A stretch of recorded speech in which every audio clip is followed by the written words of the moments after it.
La démarche de recherche de fonds extérieurs permet d'une part d'augmenter l'enveloppe formation des établissements, donc les crédits formation.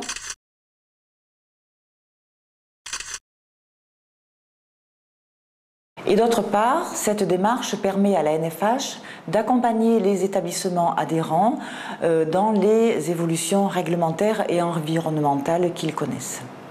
Alors, on a besoin de votre aide pour couper les pêches, hein, comme vous faites d'habitude.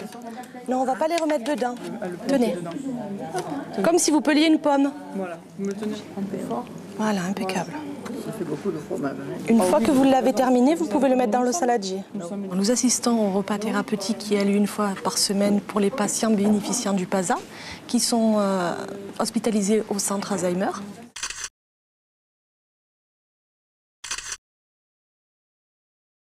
Pendant le repas thérapeutique, on insiste sur la mise en place, le réapprentissage de la vie quotidienne, vraiment comme à la maison. Donc la mise en place, mettre le couvert, aider à la préparation, mettre dans les plats, couper, voilà, organiser en tout cas ce qui va se passer pour la suite. Comme ça, oui.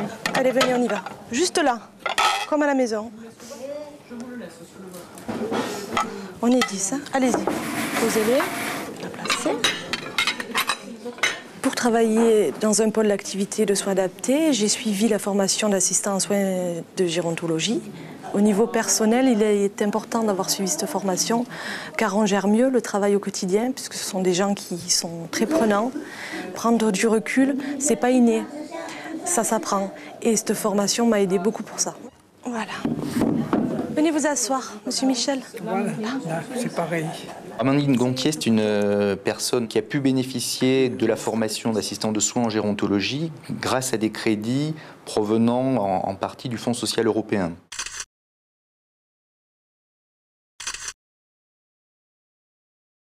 C'est des crédits que la NFH PACA a pu mobiliser, qui ont été pour nous extrêmement utiles, puisque ça nous a permis d'avoir la formation rapidement de plusieurs assistants de soins en gérontologie.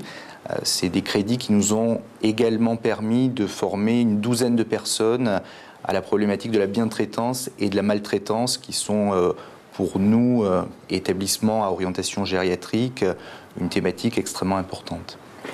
Bonjour. Bonjour Monsieur Bénard. Ça va? Vous allez bien? Bonjour. Pour un établissement comme le nôtre, qui est un établissement de taille, je dirais, moyenne, accéder à ces fonds, que ce soit les fonds du Fonds social européen ou également du FIP, le Fonds d'insertion pour les personnes handicapées dans la fonction publique, ça nous a permis d'avoir plus de formations et beaucoup plus de projets qu'on a pu porter et mettre en œuvre. Un projet, par exemple, sur la politique du handicap dans l'établissement, ou encore un projet sur la gestion prévisionnelle des métiers et des compétences, qu'on n'aurait pas pu mettre en œuvre, nous, seuls, si on n'avait pas eu accès à ces financements externes. Cette recherche de fonds se fait en fonction de problématiques qui remontent des établissements. Une fois que ces problématiques sont remontées, elles sont validées par les instances régionales, donc les politiques et les administrateurs. Et ensuite, eh bien, il reste à trouver les financeurs en fonction des domaines ciblés, comme par exemple pour un projet Pacte, ça a été la CRAM, ou bien pour le projet handicap, le FIP. Karine, Oui, Sylvie. on a reçu des dossiers concernant les formations aides-soignantes. J'ai fait l'attestation de recevabilité. En 2012, nous avons bien sûr continué à travailler sur les actions démarrées précédemment, autant sur le projet handicap que sur le projet Fonds social européen. Et nous travaillons depuis à peu près le mois de juin sur les thématiques que nous allons mettre en place en 2013, comme par exemple les risques psychosociaux ou bien une étude sur les bas niveaux de qualification.